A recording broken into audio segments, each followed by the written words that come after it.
Bismillahirrahmanirrahim. Assalamualaikum warahmatullahi wabarakatuh.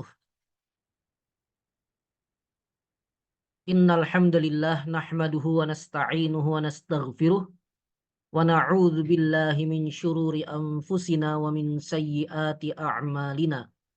Man yahdihillahu fala mudhillalah wa man yudlil fala hadiyalah. Asyhadu an la ilaha illallah wahdahu la syarikalah wa asyhadu anna Muhammadan abduhu wa rasuluhu la nabiyya ba'dah. Allahumma salli ala Muhammad wa ala ali Muhammad kama sallaita ala Ibrahim wa ala ali Ibrahim wa barik ala Muhammad wa ala ali Muhammad kama barakta ala Ibrahim wa ala ali Ibrahim fil alamin innaka Hamidum Majid. Qala Allah Ta'ala fi kitabihil karim wa ma kana al-mu'minuna liyanfiru kaffah falawla nafara min kulli firqatin minhum ta'ifatul liyatafaqahu fid din wa liyunziru qaumahum idza raja'u ilaihim la'allahum yahzarun. Wa qala Rasulullah sallallahu alaihi wa alihi wasallam man salaka tariqan yaltamisu fihi ilman sahalallahu lahu bihi tariqan ilal jannah. Wa qal man yuridillahu bihi khaira yufaqihu fid din. Allahumma anfa'na bima 'allamtana wa 'allimna ma yanfa'una wa zidna ilma. Allahumma inna nas'aluka ilman nafi'a wa rizqan tayyiba wa 'amalan mutaqabbala. Subhanakallahumma la ilma lana illa ma 'allamtana innaka antal alimul hakim. Amma ba'du. Ayyuhal ikhwah hafizakumullah wa ra'akum. Kita berjumpa kembali dalam pembacaan kitab Al-Fiqhul Manhaji ala Madhab Al-Imam Asy-Syafi'i. Karya Al-Ustadz Ad-Doktur Mustafa Sa'id Al-Khin, kemudian Al-Ustadz Ad-Doktur Mustafa Dib Al-Bugha, dan Asy-Syaikh Ali Asy-Syarbaji. Baik, dan pekan lalu kita libur ya, karena saya ada uzur, dan alhamdulillah pekan ini kita bisa lanjutkan kembali materi kita ya. Dan terakhir kita sampai pada masadir al-fiqh al-islami, sumber-sumber fikih Islam, dan yang disebutkan di sini adalah dalil-dalil yang disepakati ya oleh para ulama, yaitu Al-Quran, As-Sunnah, Al-Ijma' dan Al-Qiyas. Dan tentang Al-Quran Al-Karim sudah kita bahas. Kemudian As-Sunnah sudah kita baca juga sebagiannya, dan akan kita lanjutkan pada malam hari ini. Namun sebelumnya saya coba tanggapi dulu pertanyaan yang masuk. Sudah cukup lama ini pertanyaannya. Di pertemuan kelima mengenai riba, saya masih belum paham sistem dan mekanismenya seperti apa. Saya ingin mengambil contoh. Kalau saya ingin membeli barang di Shopee, tapi barang tersebut dibayarkan melalui cicilan dengan tujuan saya kegiatan dalam pekerjaan hal itu. Dengan tujuan dengan tujuan saya kegiatan dalam pekerjaan. Hal itu apakah bisa dimaklumi atau gimana? Bagian akhir saya agak kurang paham ini ya, karena tidak ada titik komanya ya, dan saya kurang paham, tapi secara umum saya insya Allah bisa memahami pertanyaan yang diajukan ya. Tampaknya yang ditanyakan, meskipun kita belum membahas ya bab riba ya, karena itu masih sangat jauh. Adapun di sebelumnya mungkin saya singgung sedikit ya. Namun bisa kita tanggapi secara ringkas saja dulu. pembelian barang di Shopee melalui cicilan. Nah, ini gambarannya tinggal dilihat gitu ya. Pertama, pembelian barang secara cicilan itu hukumnya boleh ya. Jadi secara umum para ulama menyatakan jual beli secara cicilan hukumnya boleh antara dua belah pihak gitu. Misal saya menjual laptop saya seharga 20 juta misalnya ya, kalau ada yang mau beli ya. Saya menjual laptop saya seharga 20 juta, silakan dicicil misalnya selama 10 bulan.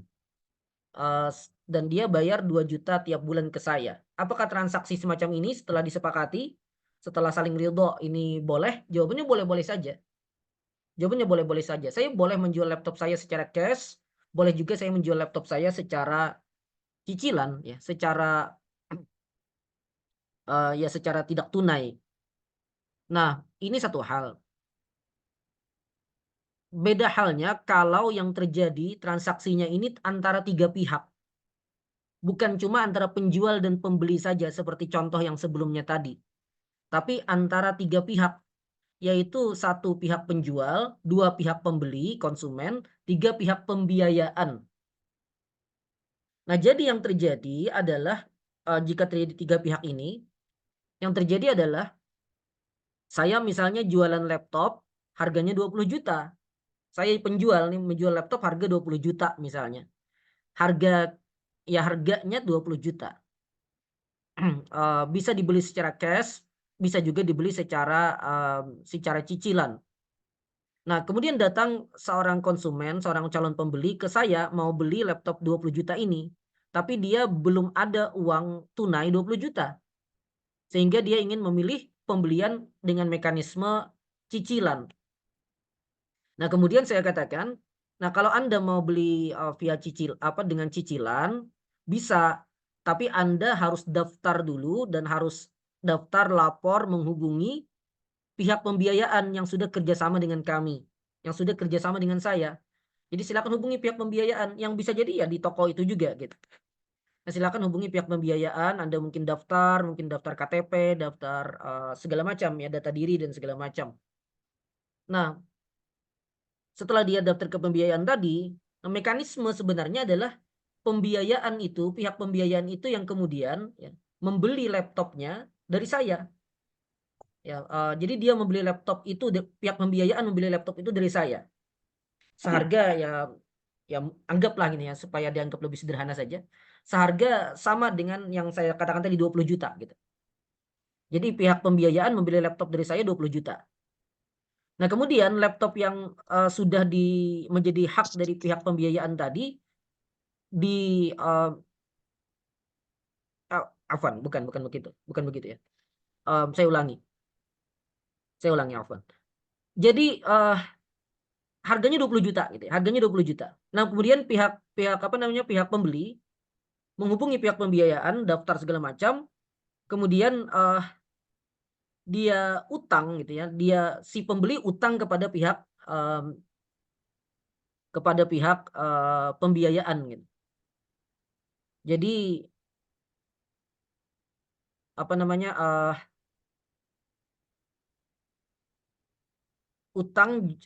misalnya utangnya harga laptop tadi 20 juta gitu. Harga laptopnya 20 juta, jadi dia utang 20 juta, tapi kemudian dengan eh, dengan nilai cicilan yang ditotal itu misalnya 25 juta. Ya. Jadi barang ini, laptop ini dicicil yang jika kita totalkan total harganya itu jadi 25 juta. Tapi sebenarnya laptopnya itu dijual 20 juta. Nah, namun kewajiban dari si konsumen kepada pembiayaan adalah bayar utang sebesar 25 juta. Nah, itu mekanismenya ya. Nah, jadi di sini yang terjadi adalah si konsumen pinjam uang ke pembiayaan sebesar 20 juta untuk bisa beli laptop ya, gitu ya. Untuk bisa beli laptop, kemudian si konsumen tadi berkewajiban mencicil utangnya dengan total misalnya 25 juta. Nah, berarti di sini ada selisih ya, atau ada tambahan pembayaran yang harus dibayarkan, dan itu tambahan pembayaran utang gitu ya. Jadi tambahan pembayaran utang. Utangnya 20 juta, utang si konsumen kepada pihak pembiayaan itu 20 juta, tapi punya kewajiban membayar atau melunasi utangnya sebesar 25 juta. Nah, itu yang terjadi jika transaksinya melalui tiga pihak ya. Transaksinya melalui tiga pihak. Dan kebanyakan model penjualan cicilan ya, terutama yang non syariah ya, terutama yang non syariah, mekanismenya seperti ini. Jadi ada tiga pihak, ada pihak penjual, ada pihak pembiayaan. Yang bisa jadi pihak penjual dan pembiayaan ini dari induk perusahaan yang sama, namun induk perusahaan ini membagi unit usahanya masing-masing, sehingga ini bisa dikatakan ya pihak yang bertransaksi tetap tiga pihak gitu. Jadi tidak memperhatikan, oh ini kan induk usahanya sama misalnya. Ya selama yang bertransaksi itu tiga pihak, meskipun dua pihaknya ini yaitu penjual dan pembiayaan dari induk perusahaan yang sama, tetap saja mereka di saat transaksinya itu dua pihak yang berbeda ya. Atau malah tadi dari perusahaan yang benar-benar berbeda ya. Artinya penjual dari perusahaan apa gitu, sedangkan pembiayaan dari perusahaan yang lain yang kebetulan bekerja sama. Nah, kalau mekanismenya seperti ini, maka jelas ini riba. Karena apa? Karena ini utang yang disyaratkan ada penambahan dalam pelunasannya ya. Dan berdasarkan hadis kullu qardin jarra naf'an fahuwa riban. Setiap utang yang mendatangkan manfaat ya bagi pihak yang mengutangi, maka itu adalah riba. Jika itu disyaratkan dan yang terjadi tadi disyaratkan. Nah, lalu Shopee bagaimana? Wallahu a'lam ya.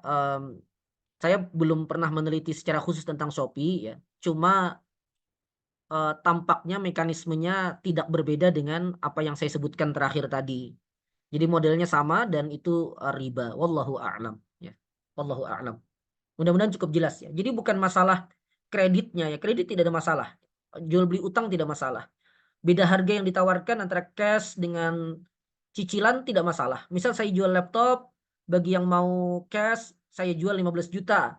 Bagi yang mau bagi yang mau cicilan saya jual 20 juta gitu dengan tadi 10 bulan cicilannya misalnya. Nah, itu boleh-boleh saja, tidak ada masalah. Selama saat transaksi nanti harga yang dipilih dan mekanisme pembayarannya sudah ditentukan di awalnya. Dan transaksinya antara dua pihak saja, penjual dan pembeli. Nah, yang bermasalah tadi terutama jika melibatkan tiga pihak. Jadi ada satu pihak namanya pembiayaan. Nah, itu yang bermasalah. Wallahu a'lam. Baik, kita cukupkan ya. Mudah-mudahan cukup jelas. Ini beda halnya dengan lembaga keuangan syariah ya, atau bank syariah. Tidak ada pembiayaan yang mengutangi konsumen ya, tidak ada gitu. Jadi pihak lembaga keuangan syariah, bank syariah atau apapun namanya itu tidak mengutangi konsumen, tidak mengutangi calon pembeli. Maksudnya tidak memberi uang calon pembeli untuk membeli barang di penjual tertentu misalnya, tidak begitu. Jadi fungsinya bukan sebagai pembiayaan ya, tapi dia menjual produk ya. Jadi kalau kita misalnya mau beli mobil lewat bank syariah misalnya, maka kita sampaikan keinginan kita tadi, kemudian setelah itu bank syariah yang membeli mobilnya lebih dulu gitu ya mungkin ke pihak yang mereka sudah kerjasama. Jadi mobilnya dimiliki dulu oleh pihak bank syariah, kemudian bank syariah menjualnya ke kita dengan misalnya ditetapkan margin ya, selisih harga belinya dia dengan harga jual ke kita, dan itu boleh-boleh saja ya. Dan itu boleh-boleh saja. Dan ketika disebutkan berapa marginnya itu yang kemudian dikenal dengan istilah bai' murabahah ya di masa sekarang. Dan itu transaksi yang boleh saja hukumnya ya, dan bukan riba. Ini di luar kalau ada kasus-kasus yang kurang pas ya di lapangan ya. Cuma secara umum transaksi seperti itu boleh. Sama seperti saya misalnya menjual laptop kepada seseorang, saya jual 20 juta dan saya sebutkan saya beli laptop ini seharga 15 juta dan saya jual kepada Anda 20 juta. Jadi margin keuntungan saya itu 5 juta. dan dicicil, nanti Anda cicil selama 10 bulan. Itu boleh-boleh saja, tidak ada masalah. Baik, itu mungkin ya. Jadi harap perhatikan perbedaan-perbedaan yang ada tadi. Baik, kita masuk ke kitab kita.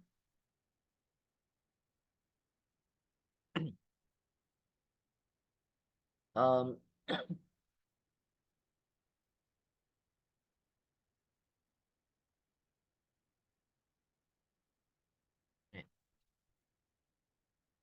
Manzilatus sunnah sekarang kita ya. Bismillahirrahmanirrahim. Qala al-muallifun rahimallahu man mata minhum wa hafiza man baqiya wa nafa'ana bihim wa bi'ulumihim fid daraini. Amin. Manzilatus sunnah. Posisi as-sunnah. Wa sunnatu tu'addu fil manzilati tsaniyati ba'dal Qur'anil Karim min haitsu ruju'u ilaiha. Dan as-sunnah terhitung sebagai terhitung pada posisi kedua setelah Al-Quran Al-Karim. Setelah Al-Quran Al-Karim dari sisi sebagai tempat rujukan.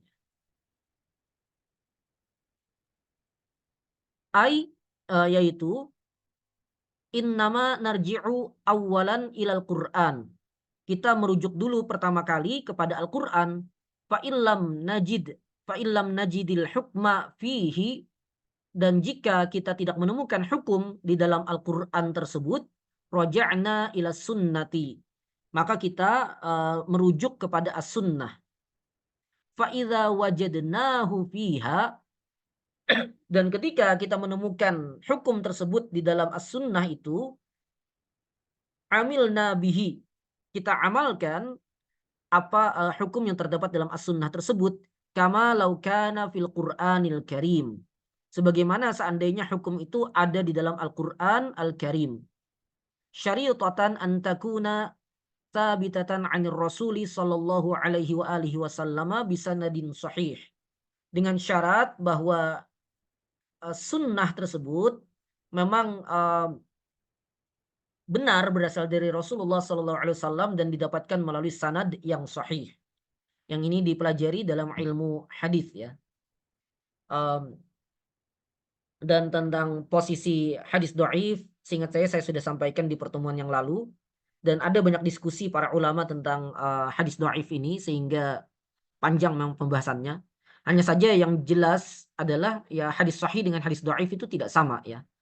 Kalau ada yang menyamakan hadis sahih dengan hadis dhaif, berarti dia mengabaikan kerja para ulama hadis sejak lama ya, yang memilah-milah hadis kemudian membaginya. Ada hadis sahih, sahihnya ada li dzatihi, ada li ghairihi, kemudian hasan li dzatihi li ghairihi, kemudian dhaif dengan pembagian dhaif juga yang cukup banyak gitu. Jadi kalau ada yang menyamakan hadis sahih dengan hadis dhaif, berarti dia meremehkan dan mengabaikan dan membuang hasil kerja para ulama sejak dulu yang memilah-milah hadis tersebut ya. Namun juga hadis dhaif selama tidak sampai derajat palsu, maka ia tidak dibuang secara mutlak ya. Ia tidak ditinggalkan secara mutlak, namun disimpan dulu kalau bisa mendukung dalil lain yang ada gitu. Dan itu pembahasannya panjang lebar dan ada banyak diskusi, ada banyak perdebatan di kalangan ulama tentang hal ini. Baik. Nah, namun di sini ya kalau kita baca di sini seakan ya, dan nanti juga kita baca di ijma' di sini juga,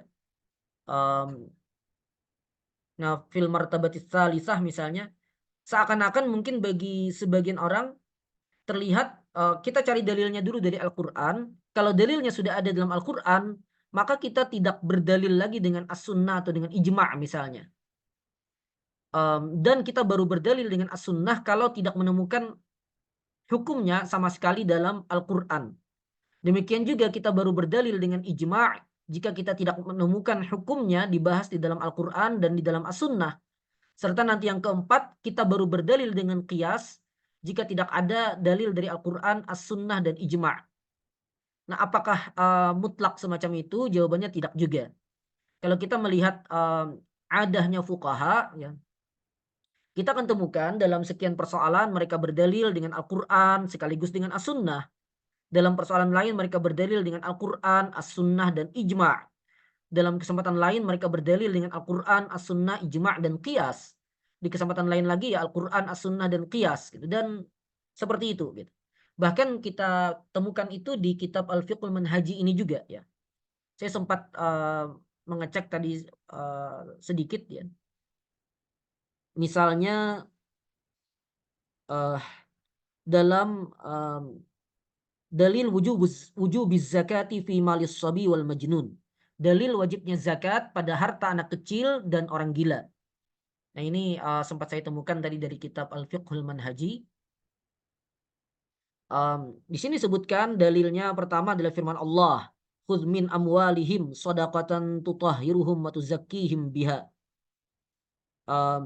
Dan beberapa ayat lagi disebutkan. Nah, ambillah dari harta mereka sedekah atau zakat ya.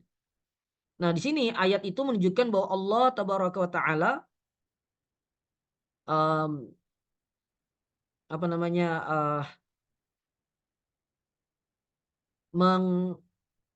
yang menetapkan adanya kewajiban zakat ya, ringkasnya begitu ya. Dan Allah tidak membedakan antara harta yang satu dengan harta yang lain. Sehingga ini berlaku untuk harta siapapun gitu dan berarti termasuk ke dalamnya anak kecil dan orang gila. Meskipun ini memang tidak secara tegas menyebutkan berlaku zakat pada harta anak kecil dan orang gila, tapi ya ada isyarat ke arah sana gitu. Nah, kemudian ada hadis lagi dari hadis Nabi Shallallahu Alaihi Wasallam dari Abu Bakar radhiyallahu anhu ya. Beliau menulis bahwa ya hadhihi fariidatus shadaqatil lati farada Rasulullah sallallahu alaihi wasallam 'alal muslimin. Ini adalah kewajiban zakat atau sedekah di sini yang Rasulullah sallallahu alaihi wasallam wajibkan bagi kaum muslimin. Nah, ini juga menunjukkan bahwa di sini disebutkan bagi kaum muslimin tanpa dikhususkan kepada apa kalangan tertentu, sehingga jika ini diberlakukan untuk umum maka berlaku juga untuk harta anak kecil ya. Dan ada sisi pendalilan lainnya. Kemudian ada banyak pendalilan di sini sebutkan dan kemudian diantaranya adalah dikiaskan dengan zakatul fitr, bahwa ijma' berlaku bahwa zakatul fitr wajib bagi anak kecil dan orang gila dan nanti dibayarkan oleh walinya kan. Nah, maka jika anak kecil dan orang gila ini wajib mengeluarkan zakatul fitr melalui walinya, maka wajib juga bagi mereka mengeluarkan zakat mal mereka, ya zakat harta mereka jika mereka memiliki harta mencapai nisab dan seterusnya. Dan beberapa pendalilan lain. Nah, ini menunjukkan bahwa para ulama ya berdalil dengan semuanya gitu, dengan Al-Quran, dengan As-Sunnah, dengan Qiyas tadi. Kemudian misalnya juga tentang kewajiban haji, ya di kitab Al-Fiqhul Manhaji ini juga. Ya. Haji itu fardu dan dalilnya adalah Al-Quran, As-Sunnah, dan Ijma'.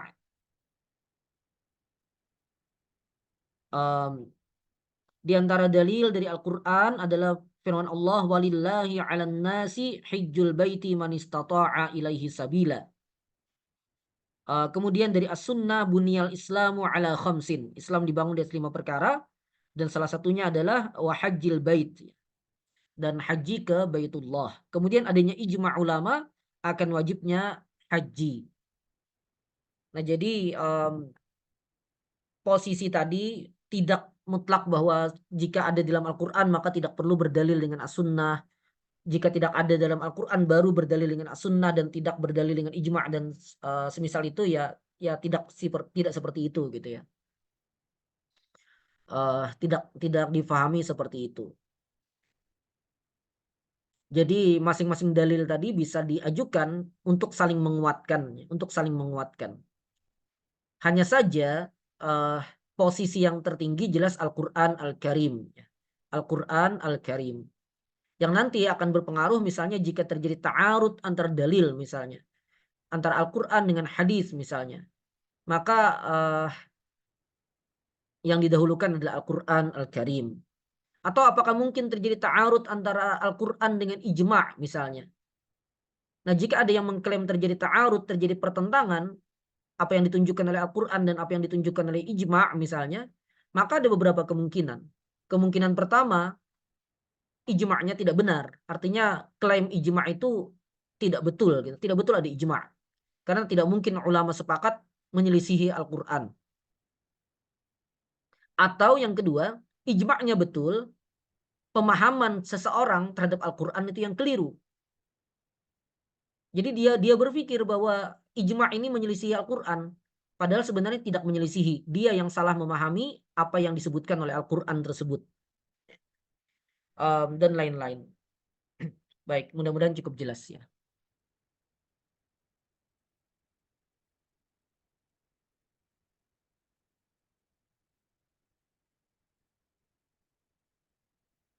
Atau urutan ini bisa kita pahami dari sisi kalau seseorang sedang meneliti sebuah perkara, maka dia cek dulu dalilnya dari Al-Quran. Apakah ada di dalam Al-Quran? Nah, setelah dia cari dalam Al-Quran, jika tidak ada maka dia pindah ke As-Sunnah. Jika ada pun, maka dia perlu cari apakah ada dalil lain yang mendukung ini dari As-Sunnah misalnya, atau dari ijma' dan seterusnya. Ya. Bisa dipahami seperti itu ya. Jadi cari dulu dalam Al-Quran, jika tidak ada, cari dalam As-Sunnah. Jika ada dalam Al-Quran, maka bisa cari dalil lain dari As-Sunnah ataupun dari yang lain, ijma', qiyas, untuk mendukung apa yang disebutkan dalam Al-Quran tersebut.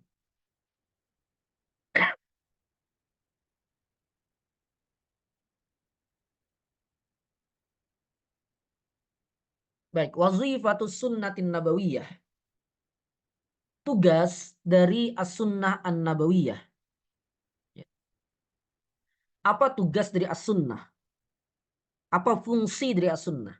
Wazifatus sunnatin nabawiyyati innama hiya tawdihu wa bayanu lima jaa fil Qur'anil Karim.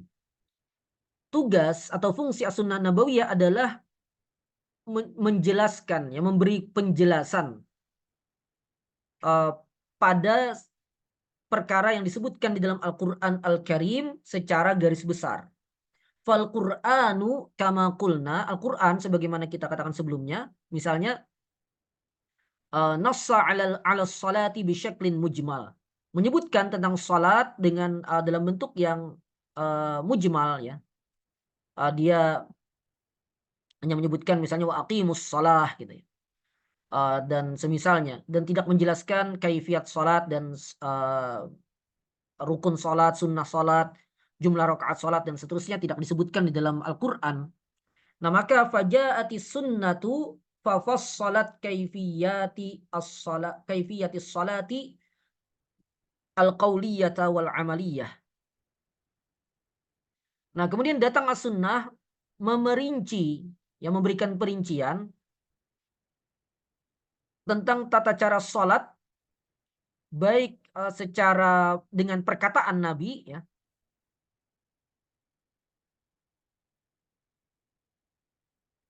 Um, Ini bisa dibaca al-qauliyatu wal amaliyatu, ya. Tapi bisa juga al-qauliyata wal amaliyata. Baik, mungkin bisa juga dibaca al-qauliyati wal amaliyati, ya. Tergantung kita mau hubungkan kemana, ya. Baik, tapi ringkasnya maknanya adalah dan as-sunnah datang memberikan perincian tentang tata cara sholat, baik secara perkataan, ya, menjelaskannya, memerincinya, maupun secara perbuatan. Dan banyak sekali, ya, kalau kita nanti baca kitab sholat, ya, pembahasan tentang sholat, banyak sekali hadis-hadis Nabi secara perbuatan maupun secara perkataan yang menjelaskan tentang tata cara sholat, ya.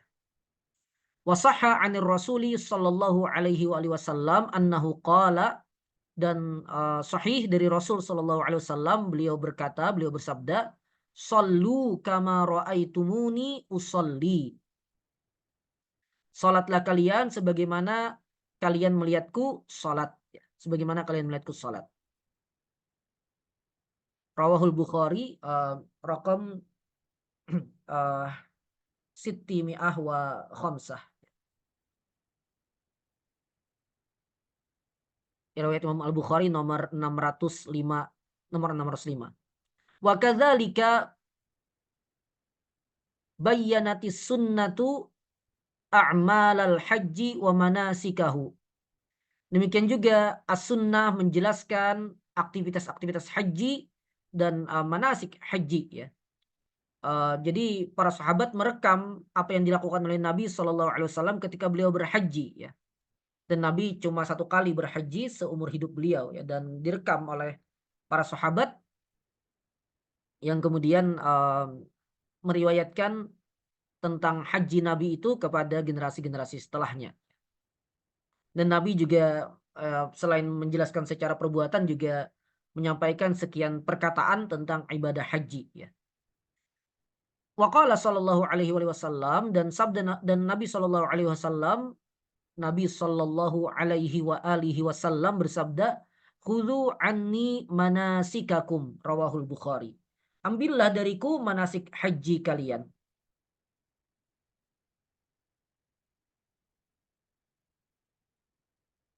Wa bayyanat as-sunnah al-uqud al-jaizata wal uqud al-muharramata min fil muamalat wa ghairaha.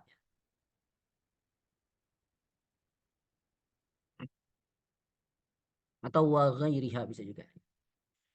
Dan as-sunnah juga menjelaskan akad-akad yang boleh dan akad-akad yang diharamkan dalam muamalat dan yang lainnya. Contohnya adalah hadis Nabi Shallallahu Alaihi Wasallam. Beliau bersabda tentang salam, akad salam atau salaf, ya. Man aslafa fi syai'in fal yuslif fi kailin ma'lum wa waznin ma'lum ila ajalin ma'lum, misalnya. Nah, ini Nabi menjelaskan tentang bagaimana akad salam atau salaf itu boleh dengan syarat-syarat tertentu. Siapa yang melakukan akad salaf atau salam terhadap sesuatu, maka hendaklah dia melakukannya dengan takaran yang jelas dan timbangan yang jelas dan waktu serah terima yang jelas. Baik.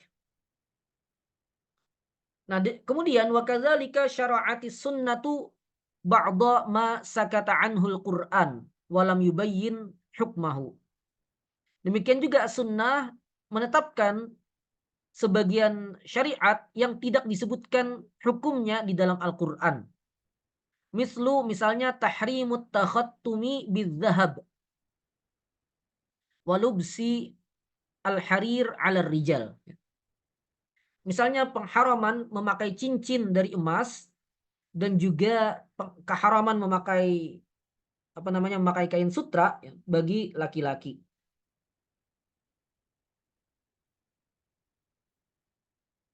Nabi Shallallahu Alaihi Wasallam bersabda, ya, wala talbasul harira walad dibaj, la tashrabu fi aniyatiz zahabi wal fiddah, wala ta'kulu fi sihafiha, wala talbasul harira walad dibaj, fa innahu lahum fid dunya wa huwa lakum fil akhirah. Janganlah kalian minum dari wadah yang terbuat dari emas dan perak, dan jangan makan dari piring terbuat dari emas dan perak. Dan janganlah kalian memakai harir, sutra, dan dibaj. Ini juga salah satu jenis sutra. Karena itu bagi mereka, bagi orang kafir di dunia, dan bagi kalian di akhirat. Maka kalian di dunia tidak boleh memakainya. Kemudian Ali ibn Abi Thalib radhiyallahu anhu wa karramallahu wajhah, beliau berkata, nahani Rasulullah sallallahu alaihi wasallam anit takhattum bidzahab. Rasulullah sallallahu alaihi wasallam melarang saya memakai cincin emas. Nah, ini tidak disebutkan dalam Al-Qur'an dan Nabi sallallahu alaihi wasallam menyebutkannya. Ya.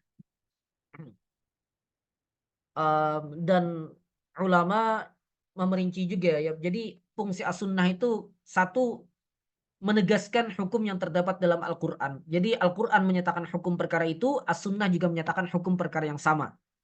Kemudian fungsi kedua, sebagaimana yang disebutkan di sini, yaitu memberikan penjelasan dan perincian terhadap hal yang disebutkan oleh Al-Quran secara garis besar saja, secara mujmal. Tadi contohnya banyak. Kemudian, As-Sunnah juga bisa menetapkan hukum yang tidak disebutkan di dalam Al-Quran Al-Karim. Dan ini adalah keistimewaan As-Sunnah yang tidak dimiliki oleh oleh yang lain gitu ya, tidak dimiliki oleh yang lain. Jadi As-Sunnah An-Nabawiyah atau ya Rasulullah Shallallahu alaihi wasallam diberikan wewenang oleh Allah tabaraka wa taala untuk menetapkan hukum yang tidak disebutkan di dalam Al-Qur'an Al-Karim.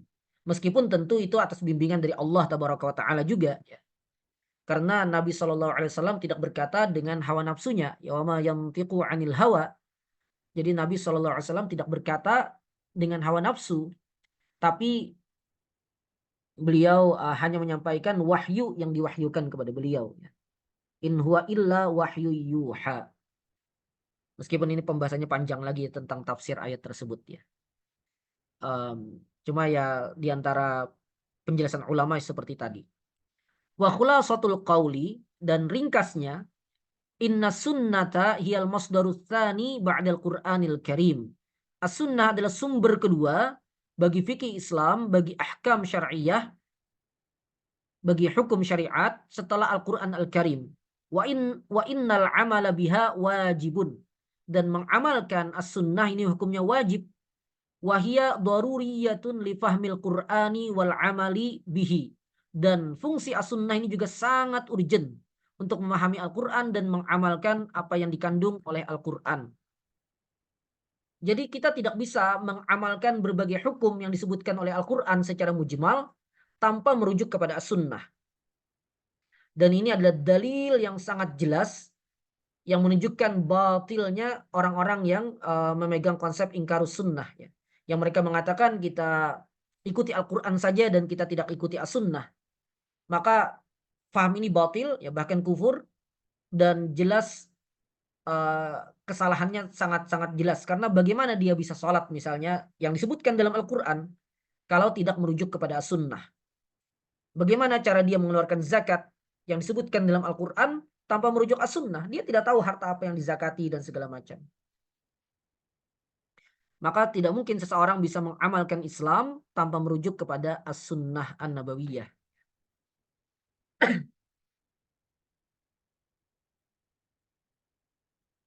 Baik. Selanjutnya sumber yang ketiga adalah al-ijma'u. Wal ijma'u ma'nahu, dan ijma' maknanya ittifaqu jami'il ulama'il mujtahidina min ummati sayyidina Muhammadin sallallahu alaihi wa alihi wasallama fi asrin minal usuri ala hukmin syar'iyyin. Ittifaq, kesepakatan. Jadi harus semua ulama sepakat ya. Kalau ada yang menyelisihi di satu masa, maka tidak terjadi ijma'. Kesepakatan seluruh ulama mujtahidin, maka tidak dihitung kesepakatan atau ketidaksepakatan selain mereka ya. Jadi tidak dihitung dalam ijma'. Min ummati sayyidina Muhammadin sallallahu alaihi wasallam, dari umat Nabi Muhammad sallallahu alaihi wasallam, maka tidak ada ijma' pada umat sebelum umat Nabi Muhammad ya, umat-umat Nabi terdahulu misalnya. Kemudian fi asrin minal usur, dalam satu masa. Nah makanya ijma' itu cukup di satu masa, dan dia menjadi hujjah yang tidak boleh diselisihi bagi ulama di masa berikutnya. Misal seandainya ada di masa sekarang ijma' atas satu perkara di masa sekarang, maka ulama yang hidup di masa berikutnya, di masa setelah kita ini, tidak boleh menyelisihi hasil ijma' ulama di masa sekarang. Nah, bisa dipahami begitu ya. Ijma' yang terjadi di masa sahabat misalnya, maka tidak boleh diselisihi oleh generasi tabi'in dan seterusnya. Demikian juga perkara yang menjadi ijma' di masa tabi'in misalnya, maka tidak boleh diselisihi oleh generasi atba'ut tabi'in maupun generasi-generasi setelahnya dan seterusnya. Nah itu maksudnya. Ala hukmin syar'iyyin, atas hukum syar'i, ya, wajibnya sesuatu, haramnya sesuatu dan segala macam. Dan ijma' ini berlaku dalam perkara hukum syar'i, ya, bukan dalam perkara yang lain. Karena ini kita berbicara tentang hukum syar'i, tentang fikih, ya.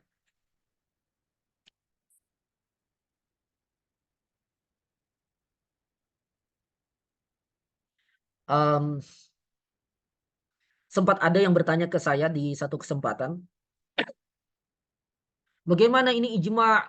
Ada ijma'nya orang, ada ijma'nya Kiai NU, ada ijma'nya Muhammadiyah, ada ijma'nya ini itu, gitu. Ada yang bilang begitu. Um, saya katakan semua itu bukan ijma' ya. Yang namanya ijma' itu harus kesepakatan seluruh ulama mujtahidin di satu masa. Um, jadi ijma' yang atau kesepakatan kelompok tertentu atau kesepakatan ulama di negara tertentu itu bukan ijma' dan tidak menjadi hujjah.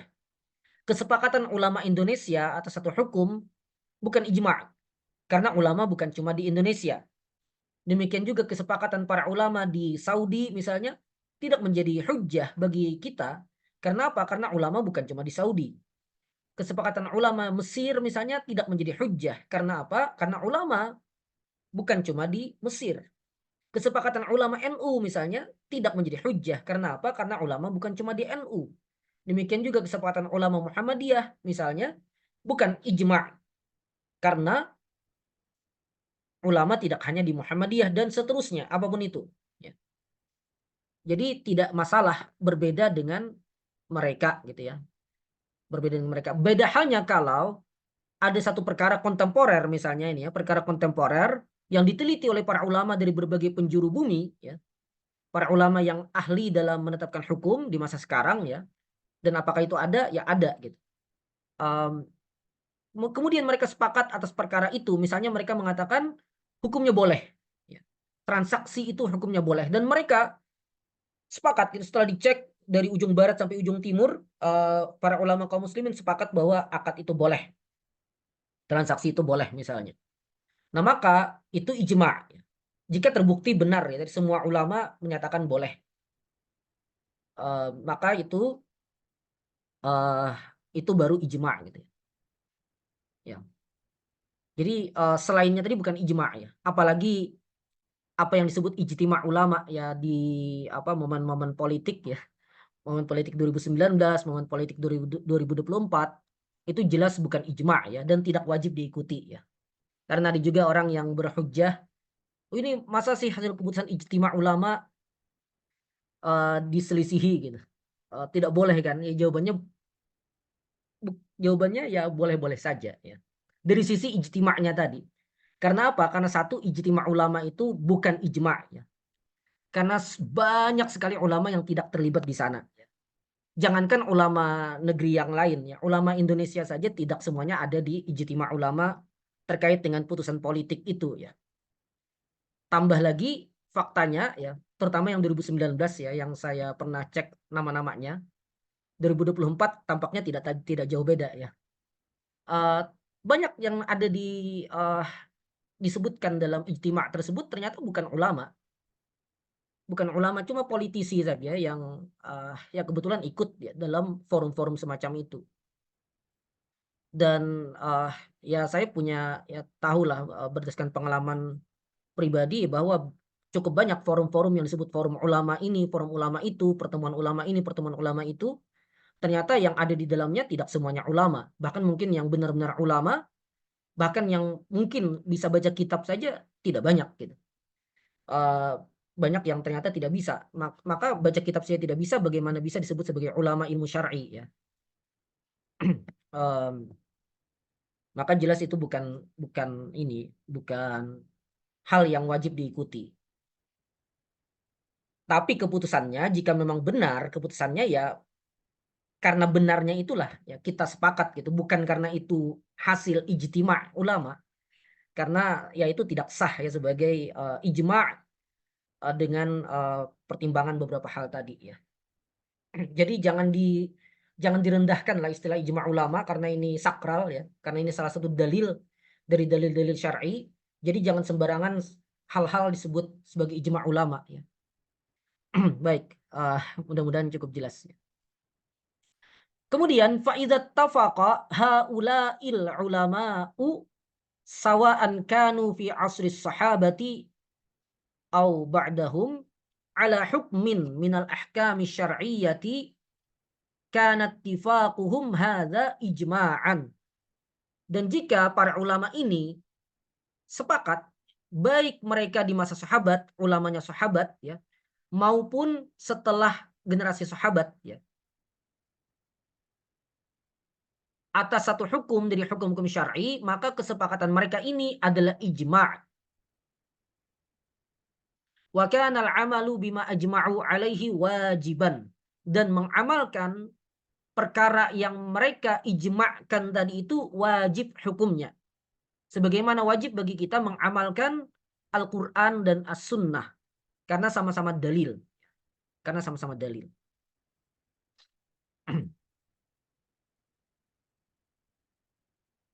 Lanjut ya. Saya nanti minta waktu ikhwafillah hafizakumullah untuk menyelesaikan pembacaan ini sampai selesai qiyas ya. Supaya tidak nanggung. Meskipun mungkin lewat dari waktunya. Baik, lanjut.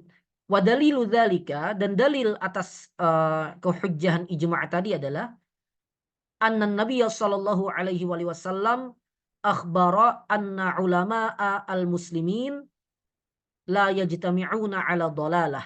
Hal itu berdasarkan bahwa Nabi sallallahu alaihi wasallam memberi kabar bahwa ulama kaum muslimin tidak mungkin bersepakat atas kesesatan. Famattafaqu alaihi kana haqqan. Maka apa yang mereka sepakati itu adalah kebenaran. Rawa Ahmad fi musnadihi an Abi Basrah Al-Ghifari.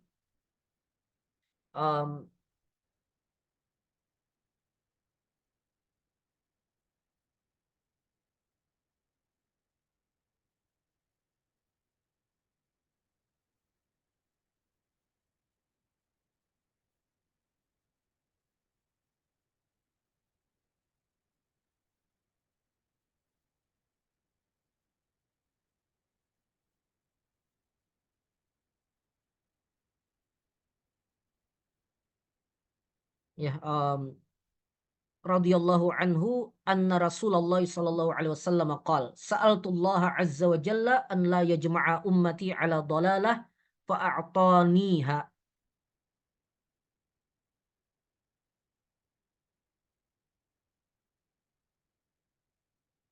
Saya meminta kepada Allah azza wa jalla agar umatku ini tidak berkumpul dalam kesesatan ya, tidak bersatu dalam kesesatan. Kemudian Allah memberikan hal itu kepadaku. Allah memberikan hal itu kepadaku. Artinya tidak mungkin umat ini, dan maksudnya adalah para ulamanya, sepakat atas kesesatan. Tidak mungkin sepakat atas kesesatan. Artinya lagi, jika mereka sepakat atas sesuatu, maka itu pasti benar. Karena tidak mungkin sesat, berarti benar. Apa yang mereka sepakati berarti benar. Nah, ini riwayat Imam Ahmad ya. Ada juga dalam riwayat Imam At-Tirmidzi, redaksi innallaha la yajma'u ummati ala dhalalah. Sesungguhnya Allah tidak mengumpulkan umatku ini dalam kesesatan. Riwayat Imam At-Tirmidzi ya. Dari Ibnu Umar radhiyallahu anhuma. Ini saya kutip dari buku saya Ushul Fikih untuk pemula. Dan di sebagian kitab fikih, kitab usul fikih disebut dengan redaksi la tajtami'u ummati ala dhalalah. Seperti dalam Al-Waraqat misalnya. Umatku tidak akan bersepakat atau berkumpul dalam kesesatan. Nah, yang juga menunjukkan kehujjahan ijma' ini adalah adalah firman Allah tabaraka wa ta'ala ya. Firman Allah tabaraka wa ta'ala, wa man yushaqiqir rasula min ba'di ma tabayyana lahul huda wa yattabi' ghaira sabilil mu'minina nuwallihi ma tawalla wa nuslihi jahannam wa sa'at masira. Dan siapa saja yang menentang Rasul sesudah jelas kebenaran baginya dan mengikuti jalan yang bukan jalan orang-orang beriman, maka kami biarkan dia dalam kesesatannya dan kami masukkan dia ke dalam jahannam. Dan itu adalah seburuk-buruk tempat kembali. Nah, jadi dalam ayat ini Allah tabaraka wa taala mengecam atau mengancam orang yang mengikuti jalan selain jalan orang beriman dengan neraka. Dan itu menunjukkan jalan orang-orang beriman itu adalah kebenaran yang wajib diikuti. Dan yang dimaksud dengan jalan orang yang beriman tadi ya, sabilul mukminin itu adalah kesepakatan para ulama, ijma'nya para ulama. Maka wajib mengikuti ijma'nya para ulama dan tidak boleh menyelisihinya sama sekali. Ya. Baik, ini juga saya jelaskan di buku saya Usul Fikih untuk Pemula. Baik, ini ya. Kemudian misalu dzalika, contoh dari ijma', ijma'us sahabati radhiyallahu anhum. Ijma'nya para sahabat radhiyallahu anhum ala annal jadda ya'khudhu sudusat tarikah ma'al waladiz zakar inda adami wujudil ab, adalah bahwa kakek dari pihak ayah mengambil seperenam, mendapatkan seperenam harta warisan bersama dengan anak laki-laki. Jadi ada anak laki-laki, ada kakek. Nah, si kakek mendapatkan seperenam, dan ini berdasarkan ijma' ketika tidak ada ayah. Karena kalau ada ayah maka kakek terhalang ya, sehingga tidak dapat warisan. Baik. Nah, ini adalah contoh ijma' ya, dan banyak lagi contoh yang lain. Nah, namun ya ikhwah fillah hafizakumullah, perlu kita beri catatan, pembahasan tentang ijma' ini pembahasan yang cukup rumit ya. Pembahasan yang cukup rumit. Jadi meskipun para ulama boleh dikatakan sepakat atas hujjahnya ijma', namun mereka berselisih tentang ijma' yang seperti apa yang disepakati. Ada sebagian ulama yang membatasi ijma' yang hanya diterima itu adalah ijma' yang qat'i, yang tersampaikan turun-temurun dari generasi ke generasi tanpa ada penyelisihan sama sekali. Misalnya tentang wajibnya sholat 5 waktu, wajibnya puasa Ramadan, wajibnya haji, dan seterusnya. Ada yang membatasi hanya pada itu. Ada juga yang membatasi ijma' itu hanya bisa berlaku di masa sahabat saja. Karena setelah para sahabat, kata mereka, sulit sekali untuk memastikan bahwa seluruh ulama di berbagai negeri itu sepakat atas satu persoalan. Kemudian ada jenis-jenis ijma' tertentu yang diterima oleh sebagian ulama dan ditolak oleh sebagian yang lain. Misalnya ijma' sukuti. Ijma' sukuti itu, kalau ijma' kan seluruh ulama sepakat nih. Kalau ijma' biasa atau ijma' sharih. Nah, kalau ijma' sukuti itu misalnya saja ya, di satu masa ada 20 mujtahid misalnya. Nah, maka ijma' sukuti itu bentuknya adalah 10 ulama mujtahid mengeluarkan pendapat yang sama, misalnya haramnya sesuatu. 10 yang lain diam. Sampai waktu tertentu mereka tahu kajian tentang hal itu, mereka tahu informasi bahwa para ulama yang lain tadi menyatakan haram, dan mereka diam, mereka tidak mengeluarkan pendapat. Nah, menurut sebagian ulama, diamnya mereka ini menunjukkan kesepakatan mereka, sehingga dianggap semuanya sepakat. Maka namanya ijma' juga kata mereka, dan disebut ijma' sukuti. Nah, ini diperselisihkan. Ada yang menganggapnya ijma', ada yang menganggapnya bukan. Dan banyak lagi hal-hal yang lain. Termasuk juga dalam ketika dibawa dalam kasus-kasus fikih tertentu. Sebagian ulama mengatakan perkara ini ada ijma' di dalamnya. Ulama lain mengatakan tidak. Tidak ada ijma' di dalam perkara ini. Sehingga boleh bagi saya untuk menyelisihinya misalnya. Nah, itu adalah perincian, pembahasan, dan cukup rumit ya di dalam pembahasan ijma' ini. Dan ini juga melahirkan kemudian banyak terjadi persilangan pendapat ya. Sehingga ya sekadar diketahui saja ya, sebagaimana Al-Quran dan As-Sunnah, ketika seseorang berdalil dengan Al-Quran, berdalil dengan As-Sunnah, masih memungkinkan untuk dikritik pendapatnya. Bukan Al-Quran dan As-Sunnahnya yang dikritik ya, tapi pemahaman seseorang terhadap Al-Quran dan As-Sunnah tersebut. Demikian juga sebenarnya ketika seseorang mengatakan ini ada ijma' dalam perkara ini, maka apakah masih bisa dikritik? masih mungkin dikritik ya. Misalnya dengan dia menunjukkan bahwa perkara ini tidak ijma' dengan bukti ada ikhtilaf di masa salaf misalnya tentang perkara itu gitu. Atau hal-hal yang lain. Saya sampaikan ini ke antum ikhwah fillah hafizakumullah supaya tidak tergesa-gesa juga ya. Karena ketergesa-gesaan dalam melakukan vonis terhadap ulama misalnya adalah ya sebuah kesalahan ya. Jadi misal kalau ada ulama yang dituduh menyelisih ijma', sedangkan ulama ini ulama besar, ya hati-hati gitu. Mungkin saja memang menyelisih ijma' pendapat beliau dan berarti pendapatnya syadz dan tidak boleh diikuti. Tapi bisa jadi tentang ijma'nya sendiri itu diperselisihkan misalnya.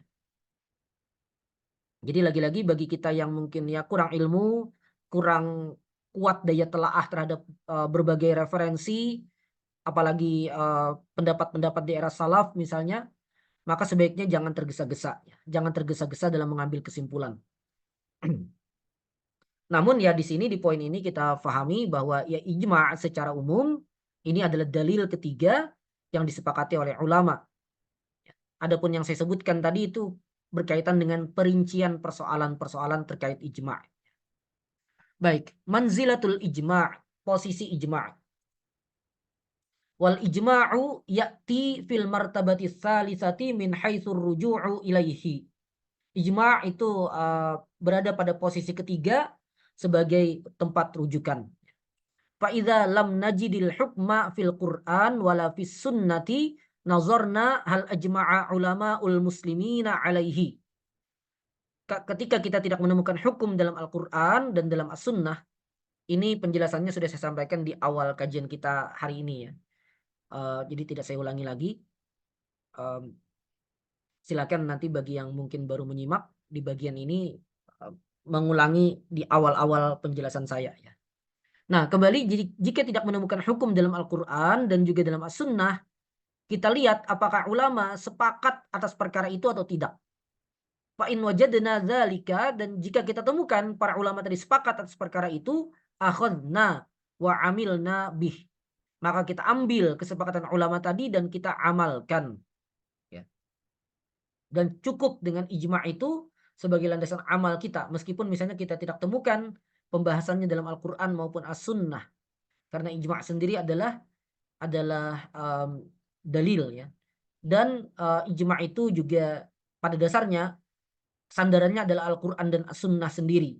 Meskipun bisa jadi kita tidak menemukan secara jelas mana yang ada di dalam Al-Quran dan As-Sunnah yang menunjukkan perkara itu gitu. Tapi adanya ijma' menunjukkan ya ada.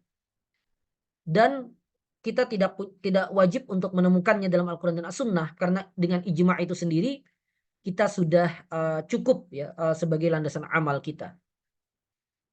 Wallahu a'lam. Yang keempat sekarang, dalil yang keempat adalah al-qiyas. Qiyas ini dalil yang disepakati oleh mayoritas ulama ya, dan yang menyelisihinya sebagaimana masyhur sekali adalah kalangan Zahiriyah. Kalangan Zahiriyah menolak qiyas ya. Namun jumhur ulama menerima qiyas sebagai dalil yang keempat.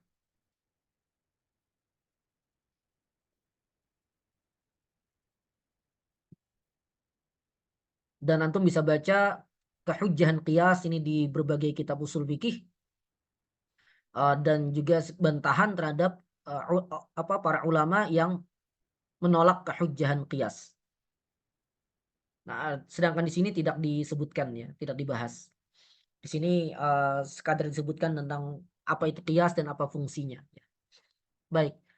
Al-qiyasu wa huwa ilhaqu amrin laisa fihi hukmun syar'i bi akharin mansusin ala hukmihi littihadil illati bainahuma.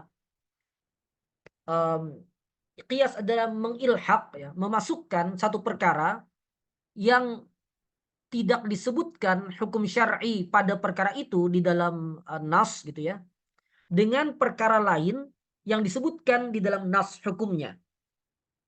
Littihadil illati bainahuma, karena kesamaan illah antara keduanya ya. Karena kesamaan sifat yang yang menjadi penunjuk berlakunya hukum, yaitu illah. kesamaan sifat yang menunjukkan berlakunya hukum, dan sifat itu sama ada pada perkara yang tidak disebutkan dalam nas tadi dengan yang disebutkan dalam nas. Sifat itu sama-sama ada, ilahnya itu sama-sama ada, maka diberlakukanlah qiyas pada perkara semacam ini.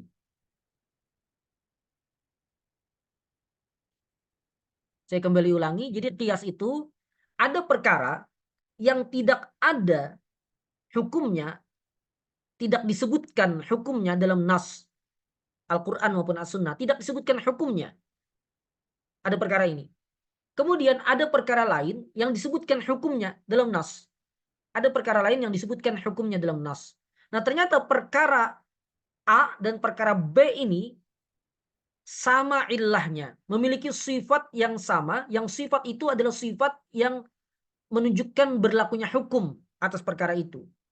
Maka dilakukanlah qiyas. Perkara yang tidak ada di dalam nas tadi dikiaskan dengan perkara yang ada di dalam nas, sehingga hukumnya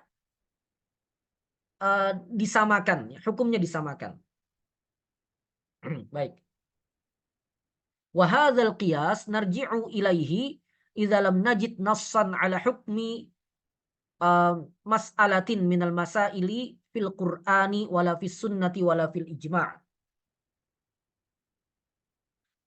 Dan kias ini kita merujuk padanya ketika kita tidak menemukan nas atas hukum satu persoalan, ya, dalam Al-Quran, dalam As-Sunnah, dan dalam Al-Ijma'.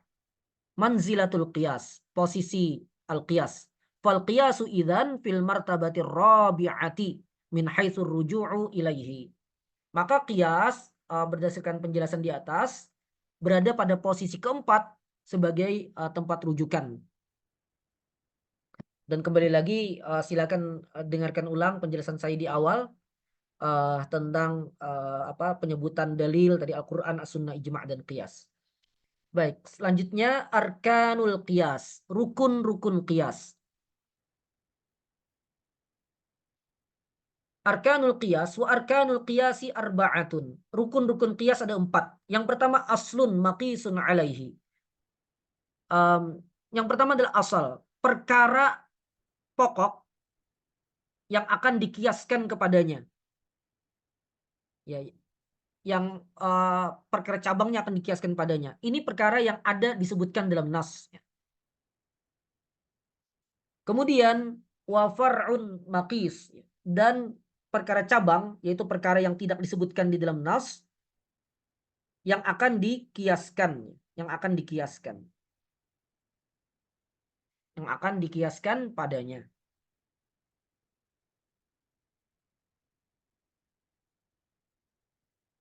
Wa hukmul asli al-mansus alaihi. Kemudian hukum atas perkara asal, al-aslu tadi, yang disebutkan di dalam nas. Kemudian yang terakhir, rukun yang keempat, wa illatun, dan illah. Ini sifat yang mundhabit, ya, yang menunjukkan berlakunya hukum. Sifat yang terukur, gitu, yang bisa diukur dan dijadikan landasan. Yang mengumpulkan hukum, yang mengumpulkan asal dengan al-fara'. Karena illah ini sama-sama ada pada asal dan ada juga pada fara'. Ada pada perkara pokok yang disebutkan dalam nas, dan ada juga dalam perkara cabang yang tidak disebutkan di dalam nas.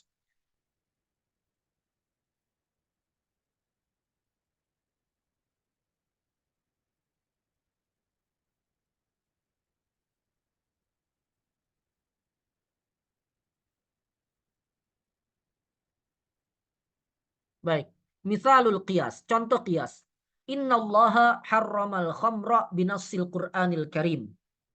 Sesungguhnya Allah mengharamkan khamar dengan nas Al-Quran Al-Karim. Wal illatu fi tahrimihi, dan illah atas keharamannya, dia annahu muskirun, bahwa khamar itu memabukkan. Yudhibu al-aqal, menghilangkan akal. Memabukkan yang membuat hilangnya akal. Fa'idha wajadna, nah jadi khamar ini asal, ya. Khamar ini asal. Hukumnya haram. illahnya iskar, memabukkan. Nah gitu. Nah, fa idza wajadna syaraban akhar lahu ismun ghairul khamr, dan dia memiliki nama selain khamr. Nah, syaraban akhar inilah fara' tadi yang tidak disebutkan dalam nas hukumnya. Wa wajadna hadza syaraba muskiran, dan kita temukan minuman ini memabukkan, maka hakamna bitahrimihi, kita hukumi minuman ini sebagai sesuatu yang haram qiyasan 'alal khamri, berdasarkan qiyas atas khamr. Lianna illata at-tahrimi, karena illah pengharaman khamar, wahyal iskaru, yaitu memabukkan, maujudatun, terdapat juga fi hadzal syarab, di minuman ini. Misalnya bir, tuak, sake dan semisalnya. Fayakunu haraman. Maka dia hukumnya haram, mislu al-khamar, seperti khamar. Seperti khamar. Ini salah satu cara para ulama untuk menunjukkan keharaman minuman yang memabukkan ya. Semua minuman yang memabukkan, apapun namanya, haram hukumnya dikiaskan dengan khamar. Ini salah satu cara yang digunakan oleh para ulama. Sebagian ulama lain menggunakan cara yang berbeda. Mereka mengatakan haramnya minuman-minuman yang lain itu bukan berdasarkan qiyas, tapi berdasarkan nas. Karena apa? Karena lafaz khamar itu mencakup semua minuman yang memabukkan. Bukan cuma minuman yang terbuat dari perasan anggur yang disebut khamar di masa Nabi, tapi mencakup semua minuman yang memabukkan. Sehingga kata mereka keharaman bir, keharaman sake, tuak dan segala macam itu bukan berdasarkan qiyas, tapi berdasarkan nas. Nah, ini ada ikhtilaf ya dalam persoalan ini. Hanya saja kita bahas di sini dari sisi contoh qiyas ya. Maka kita katakan keharaman minuman yang lain tadi itu haram berdasarkan qiyas. Karena apa? Karena memiliki illah yang sama, yaitu sama-sama minuman yang memabukkan. Sama-sama minuman yang memabukkan. Maka hukumnya haram sebagaimana khamar. Wallahu a'lam bissawab. Kita cukupkan ya ikhwah fillah hafizakumullah.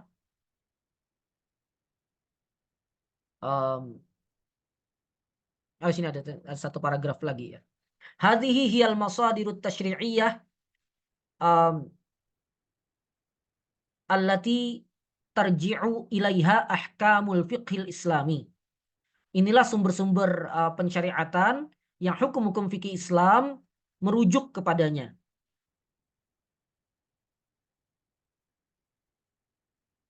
Atau bisa juga dibaca turja'u ya, yang hukum-hukum fikih Islam dirujuk kepadanya, dikembalikan kepadanya. Dzakarnaha tatmiman lil faidah. Kami sebutkan sumber-sumber fikih Islam tadi sebagai penyempurna, sebagai tambahan untuk faedah gitu ya. Wa makanu tafsiliha, namun tempat perincian sumber-sumber fikih Islam ini adalah kutubu usulil fiqhil islami, adalah kitab-kitab fikih, usul fikih, kitab-kitab usul fikih.